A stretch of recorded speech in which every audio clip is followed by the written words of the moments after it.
Instead of exchanging goods and services for goods and services you may not need at the time, you can exchange your goods and services for arbitrary objects to act as placeholders of value, an IOU, or IOU. After that, you can use these placeholders to get goods and services you actually want from someone else. The idea was brilliant, so brilliant that the entire world slowly moved away from the barter system to the money trading system. But there was still one problem with this medium of exchange. You see, for money to be worth anything, it needs to be scarce. The more available something is, the lesser its implied value. That's basic economics. If everyone can get their hands on something, it can't be worth that much, right? So things like sand or shells that you could easily pick up on any beach weren't really a good measure of value. As a result, around the year 770 BC, the first metal coins were created in China. As a sort of homage, the Chinese made miniature versions of the tools that were once regarded as currency.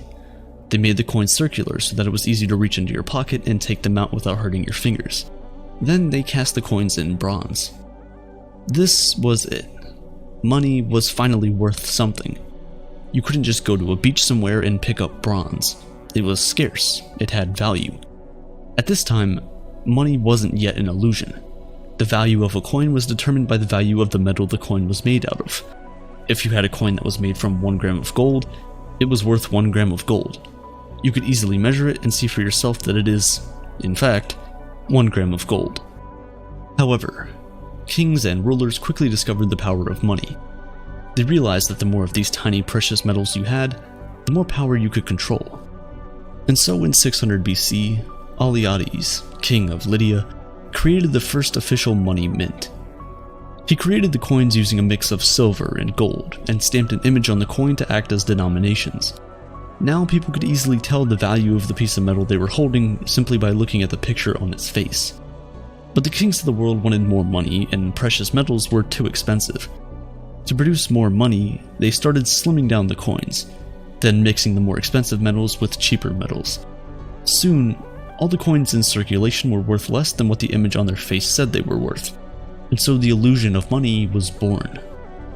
The value of the coin was no longer determined by the value of the metal. The value of the coin was now simply what the rulers and the banks said it was.